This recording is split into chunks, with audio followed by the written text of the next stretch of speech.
Hello there. How is everyone? I hope you're all doing okay, because it's not easy to be feeling okay these days. Me too.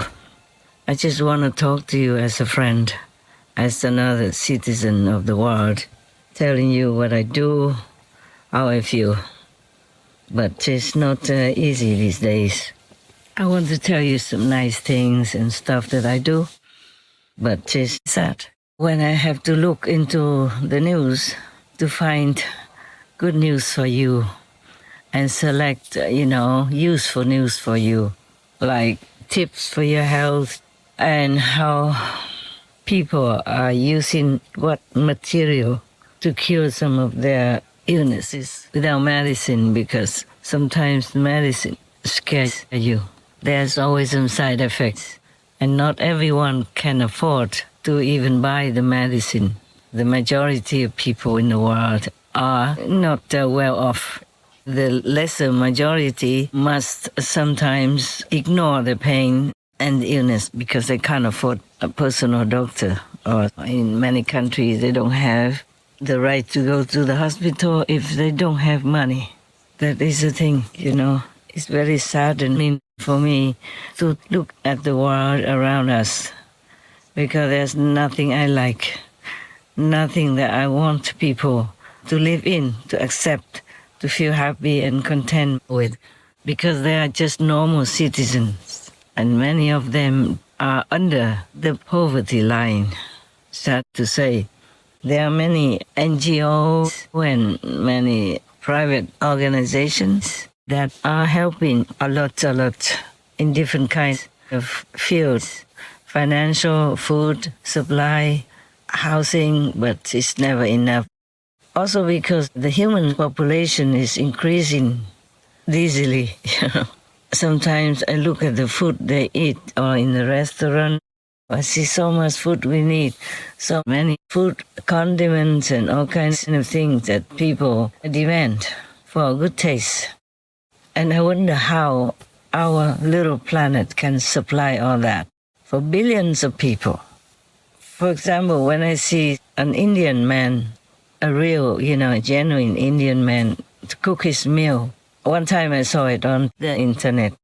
In front of him, it looked like hundreds of condiments, different kinds of spices, different kinds of ingredients, in order to add onto the food that he cooked. Just a lot of spices and a lot of condiments to add on to whatever that he's cooking there. My God, it looked a lot.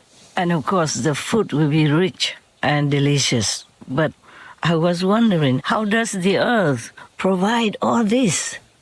Look, just for one man, one household.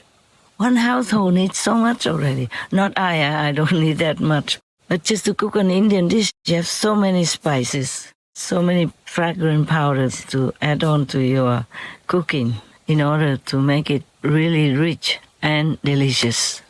And then the population of the world continues to rise, Despite all the pandemics, all the wars, and the disasters everywhere, the human population is rising. Oh my God, that's also difficult for my work. But at least recently, since the last few months or years, the bombarding of disasters, the intensity and the frequency of them have been reduced. You can see it yourself. And if you have your psychic eyes open, you can also see that there's help. Even I saw one man, he's maybe what they call a psychic, yes, or clairvoyant. He saw the earth is covered with a dome. Space isn't the way that we have been told space is. None of the things that they have stated is actually accurate in that sense. It actually looks, when you're outside, it actually looks like this. And this is why I put this together. So you could say the people here, let's just say those are souls looking from this place from the outside. And you have the firmament above on a plane. And you have the construct, the place that we're in is fixed and immovable. And you have all of the other places of creations based on the will of the soul down here or down here, all different constructs, all different universes. But this universe, this construct that we're in, looks like this. And so when you look at biblically how they've stated the waters above, the water separated from the waters, God created the firmament, the earthly realm. It's actually true. But he didn't see the other half of it, that's why. So it looked like they saw only half of it. So he saw one half of it because the other half is kind of obstructed from his inner eyes, I guess, because we live mostly only on the half side of the earth. And on the other half side live other people. Or somehow maybe some people cannot see the whole picture, you know. Some of the psychics don't see the whole picture, yeah, like that. Even like Baba Vanga, she said something in one of her predictions that there's a world saver. It's a woman, yes. And there are not a lot of people who follow this saver, woman. But Baba Vanga couldn't predict. He couldn't say exactly where that lady is or who she is by personality, for example. The psychics, they can see things sometimes very clearly in terms of timing or space or residency or the color of the skin. Like Mr. Parker, Hamilton Parker, he said that the luck lady that President Trump can get help from is a woman of color of some sort. But that's all he can say. He cannot say the name, the nationality, or what kind of spiritual teaching she offers. Something like that. Many are very accurate, but they never can be to the minutest details. Some fear to reveal all. And even Nostradamus, you know, he is more accurate. But when he described that special lady, he say that her name is kind of turnaround last name, you know. And like Amos becomes Suma, for example. But he didn't dare to mention Suma. He just said turn around the last name of the prophet, then that would be her name. Or he would say that the team of the ocean will win, similar like that. So they just kind of look into a not very clear mirror. Some are very clear, but still nobody can be exactly clear as if you stand in front of that mirror and look at yourself, you know, the clear mirror, and look at your face by yourself and knowing in detail what you look like. But still, even then, you can't blame them, can you?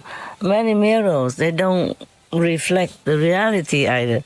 In my mirror, whenever I look into it, I look very young, you know, and beautiful. But it's not all that correct, yes? Because the mirrors, I don't know, maybe they have better mirrors, but many small mirrors that I bought from the gas station, for example, and keep it to use, they don't give me the exact quality of my look.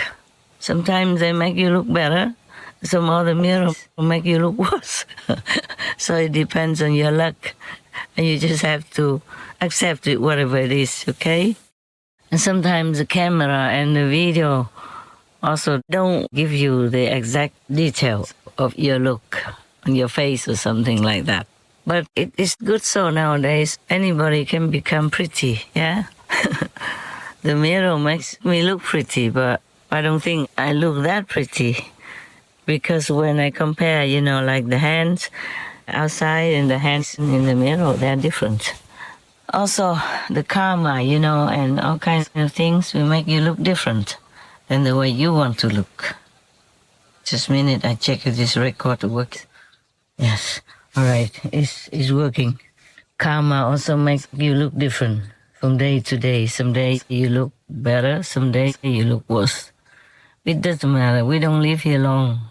So I'm glad I have the luck to have this kind of let go attitude, you know, for myself. I don't worry too much about myself, how I look and what it is that I should look like. I used to be, of course, I used to be like everybody, caring about how I look and all that.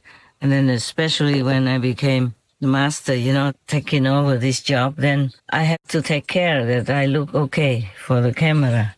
But now I live in the wilderness. That question doesn't come to my mind, and I'm so happy. I'm so happy.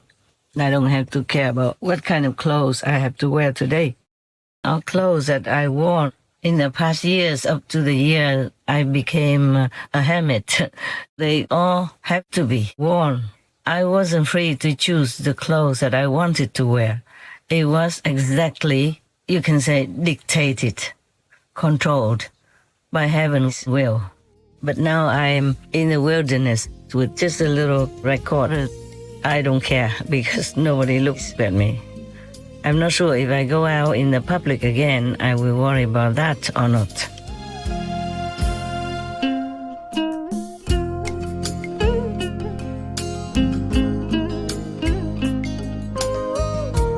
Thank you.